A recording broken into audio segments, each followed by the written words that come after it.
अनंत कोटि दंडवत सतगुरु देव को। कल अपना विषय चल रहा था कि संसार के अंदर 4 प्रकार के दुख हैं। हम इन विषयों को केवल सुख के लिए विचार करते हैं कि ये सुख रूप है केवल, पर इनके अंदर दुख भी छुपे। तो वो मन को दुख देते हैं, देवताओं द्वारा आते हैं, भौतिक वस्तुओं के द्वारा आते हैं। वो 3 प्रकार के बताए थे। अब आज है कि ये भी बता दिया था कि दुखों से बचने के लिए साक्षी होना जरूरी है। और साक्षी के लिए ये भी बताया था, उसके लिए भगवान की दी हुई दिव्य दृष्टि और बुद्धि का होना जरूरी है। बुद्धि से मिलेगी दिव्य दृष्टि। तो जब तक हमारे पास बुद्धि प्रधान या बुद्धि राज नहीं करती, तब तक हम सुखी नहीं हो सकते। इसलिए साक्षी हो जाओ, ये बात कही थी। अब है कि जागृत में तो करण 42 करते रहते काज। इसलिए आगे बुद्धि का कार्य चल गया कि बुद्धि कहाँ कहाँ राज करती है, मन कहाँ कहाँ राज करता है, अहंकार कहाँ कहाँ राज करता है। तो जहाँ जहाँ ये राज करेंगे वहाँ अपनी बीमारियाँ फैलाएंगे। बुद्धि राज करेगी तो अपनी विशेषता फैलाएगी, मन राज करेगा तो अपने विकार फैलाएगा, अहंकार राज करेगा तो अपनी बीमारियां फैलाएगा, उपद्रव कराएगा।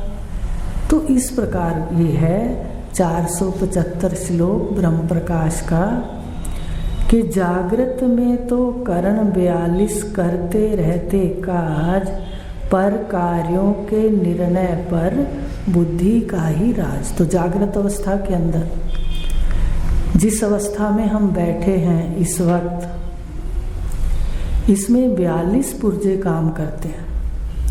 तुम नहीं काम करते हो, तुम केवल दृष्टा हो। आत्मा केवल दृष्टा है। इंद्रियों के द्वारा ये जो हमारे पास यंत्र है, पुर्जे हैं, इनके द्वारा काम होता है। तो ये 42 है। इसमें 42 पुर्जों को 3 त्रिपुटियों के बीच में बताया था। 14 तिया 42। तो 14 अपने पास इंद्रियां हैं जागृत अवस्था में।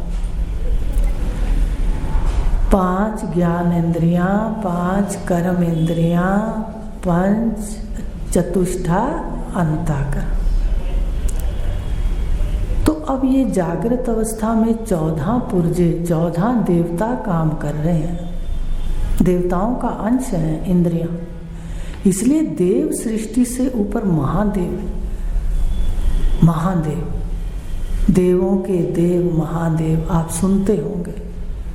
इन इंद्रियों को, इन ब्रह्मांड के देवताओं को जो सत्ता देता है, पिंड में आत्मा और ब्रह्मांड में परमात्मा। तो कहा 14 इंद्रियां अध्यात्म। इंद्रियों के आगे हैं भूत, विषय। 14 विषय भूत, अधिभूत। अध्यात्म, अधिभूत, और इसके पीछे है 14 देवता।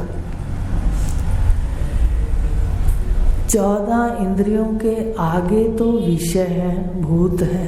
विषय भूत बन के चिपट जाते हैं, इसलिए इनका नाम अधिभौतिक है। भूत कहा भूतों से।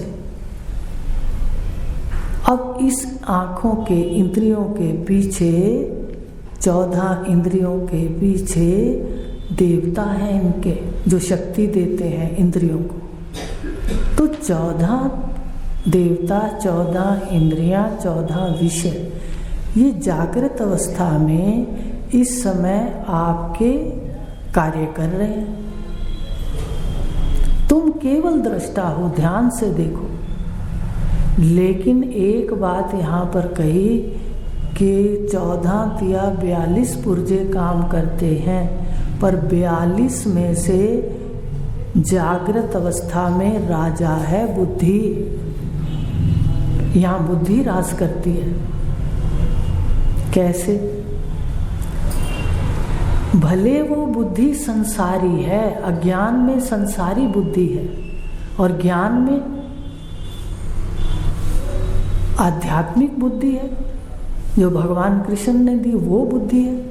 अज्ञान के अंदर भी बुद्धि है, वो संसार की बातों को विपरीत ज्ञान से बुद्धि रहती है। पर फिर भी सांसारिक बुद्धि भी अगर मन किसी के लिए गलत कह देता है, अंदर ही अंदर कुछ गलत बोल देता है, तो बुद्धि रोक लेती है कि नहीं ऐसी बात ना करो, झगड़ा हो जाए। तो यहाँ पर जो उचित अनुचित है, चाहे वो संसार की दृष्टि से है, चाहे परमार्थ की दृष्टि से है, बुद्धि राज करती है। संसारी बुद्धि जो होती है वो हमें पाप पुण्य की ओर ले जाती है।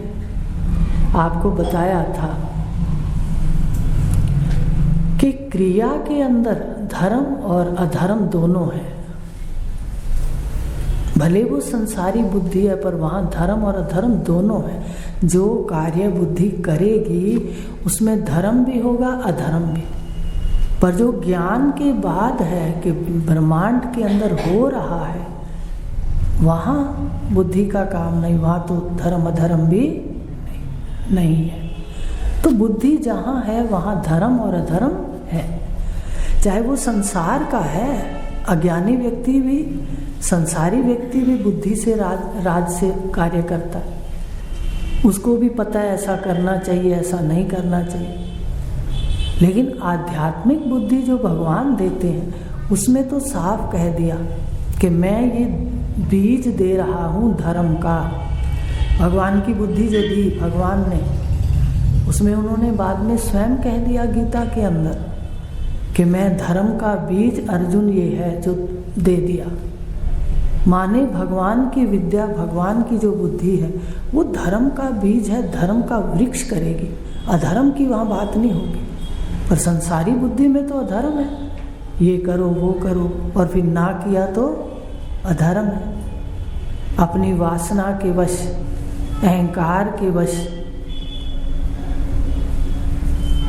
गलत कर्म भी हो जाते हैं। तो जागृत अवस्था में बुद्धि राज करती है, भले वो अज्ञान वाली बुद्धि है या ज्ञान वाली है।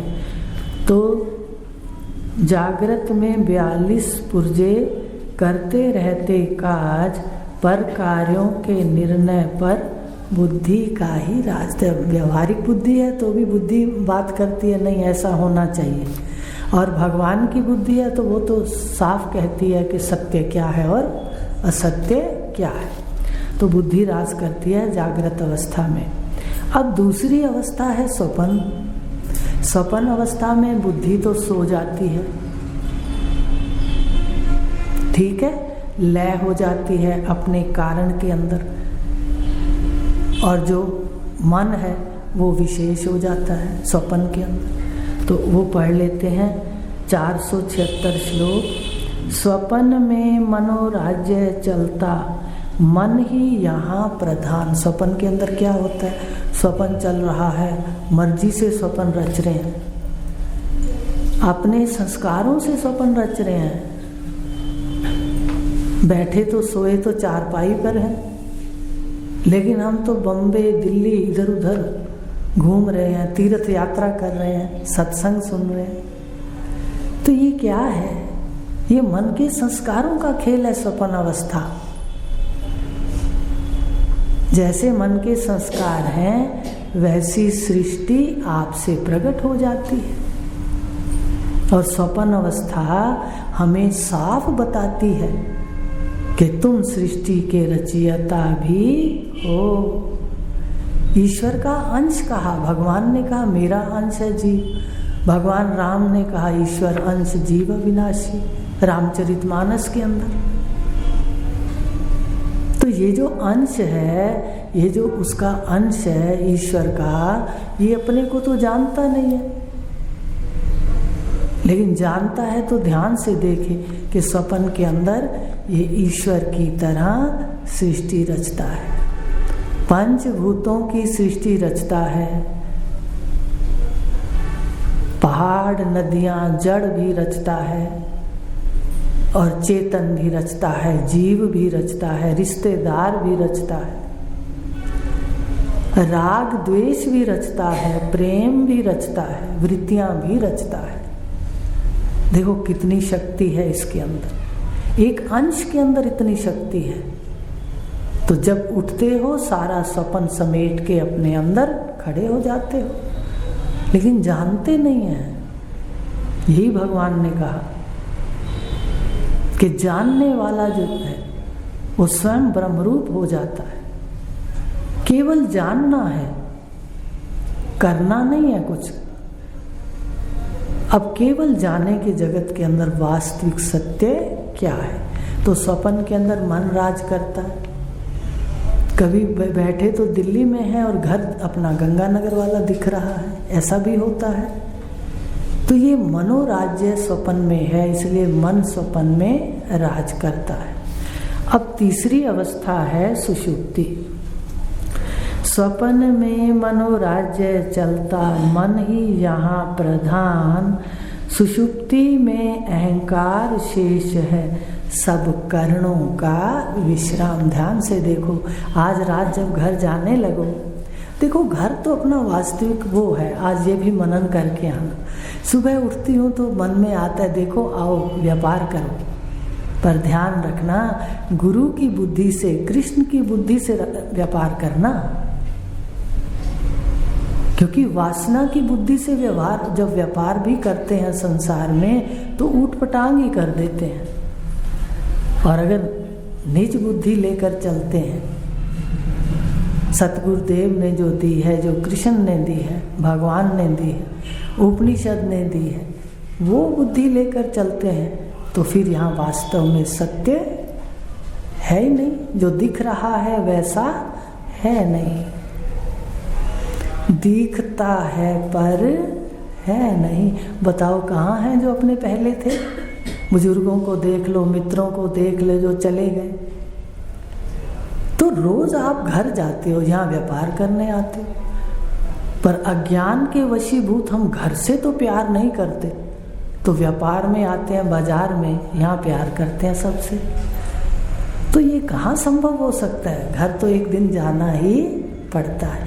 तो जो आज ये भी आ रहा था कि देखो रावण ने जाते हुए एक बात कही थी, बहुत बड़ा विद्वान था, वासनाओं से ग्रस्त था, इसलिए उसके ज्ञान के अंदर विकार आ गए। बड़ी बात उन्होंने लक्ष्मण जी को, भगवान राम जानते थे कि ये बड़ा विद्वान है, अनुभव ले आओ इनके। तो लक्ष्मण जी को भेजा। तो आप सब जानते हैं उन्होंने दो ही बातें कही थी कि आज का काम कल पर नहीं छोड़ना, आज ही कर लेना है। दूसरा, मृत्यु को सदा याद रखना। आप कैसे याद रखोगे? आप ये मत रखना कि मैं मरूंगा। मृत्यु माने यहाँ से लय। आपके स्वरूप में मरना कहाँ है? आप रोज छोटी मृत्यु लेते हो, सुबह फिर भागे आते हो। लेकिन ऐसे याद रखना कि जो दिख रहा है ये अवश्य एक दिन लय होगा। ये शरीर लय होगा तो सारी दुनिया ही लय हो जाए। तो कहने का भाव कि जागृत में बुद्धि राज करती है, स्वप्न में मन राज करता है और सुषुप्ति में अहंकार राज करता है। क्या क्या सो जाता है सुषुप्ति में? सुषुप्ति में बुद्धि सो जाती है, पहले प्राणों में लीन हो जाती है, फिर मन भी प्राणों में लीन हो जाता है, और फिर सुषुप्ति में प्राण रह जाते हैं, पर मन और बुद्धि दोनों उसमें बीज रूप हो जाते हैं, बीज हो जाते हैं दोनों। अहंकार आप पूछोगे कैसे रहता है? तो अहंकार माने सूक्ष्म संस्कार है, मैं शरीर हूं।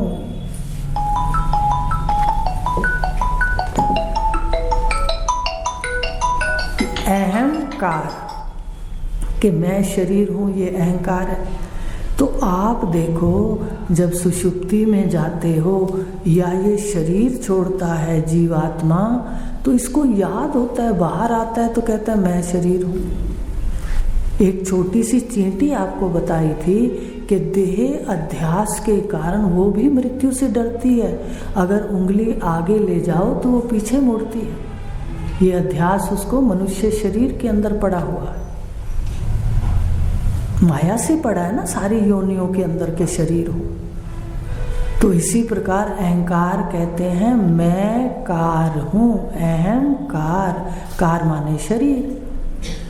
तो मैं शरीर हूं ये सूक्ष्म रह जाता है याद। दूसरा जन्म भी ले लेते हैं तो बच्चे को दूध पीना याद रहता है, ठीक है। फिर जब बड़ा होता है तो अपने उसमें गाली गलौज जो भी उसकी वृत्तियां हैं, तो देखो कैसे उसको याद है कि मैं शरीर हूं। तभी वो दूध पीने की वृत्ति को देखो याद रखता है। एक हैरानी होती है, एक छोटा बच्चा आता है वो बार बार दूध मांगता है, मुंह इधर उधर करता है, हाथ इधर उधर करता है। तो कहने का भाव अहंकार ये अज्ञान कहलाता है। ये अज्ञान नहीं छूटता बिना तत्वज्ञ पुरुष के। आपको बताया था ईश्वर के अंदर भी ताकत नहीं है कि मुक्त कर दे जीव को, गुरु करते हैं। ईश्वर के अंदर ये ताकत है कि वो माया फैला दे, पर माया को उतारना, निरावरण करना ये सतगुरु उपनिषदों का काम है। और बड़े भाग्य से ऐसे भगवान ने गीता के अंदर कहा, वो महात्मा है जो सर्वम वासुदेव को दिखा दे। तो इस प्रकार ये जो अहंकार है ये कारण शरीर अज्ञान रहता है, और इसको काटने के लिए गुरु चाहिए। मनुष्य शरीर में गुरु मिल गए और अहंकार कट गया तो हम अपने स्वरूप में बैठ गए। सर्वम खल्व इदम, आपको बताया था ना कि आत्मई वेदम सर्वम, क्या रह जाएगा फिर? आत्मई ब्रह्मई वेदम सर्वम, अग्र, सबसे पहले जब पुरुष प्रकट हुआ परमात्मा ने चारों ओर, ऐसा उपनिषदों के अंदर है कि जब उसने देखा और परीक्षण किया, इधर उधर ध्यान से देखा, उसको आत्मा के अलग दूसरा कुछ दिखाई नहीं दिया, अपने आप के अलग दूसरा दिखाई नहीं दिया। तब उनके मुख से निकला सोहम अस्मि अत्यग्रे, कि सबसे पहले जो आगे आगे था, सृष्टि से पहले था, वो सोहम अस्मि त्यग्रे, सोहम अस्मि, क्योंकि सारा मैं ही मैं हूँ। फिर गीता में भगवान ने भी कह दिया विश्व में सब मैं ही हूँ, दूसरा कुछ है नहीं। तो ये बड़े रहस्य युक्त बातें हैं, हर कोई समझ नहीं सकता, इसलिए भगवान को कहना पड़ा। विरले आएंगे, पर देने वाले को ध्यान रखना, 4 प्रकार के अधिकारी नहीं है, उनको विद्या पूर्ण रूप से नहीं देने वाले के लिए भी बांध दिया।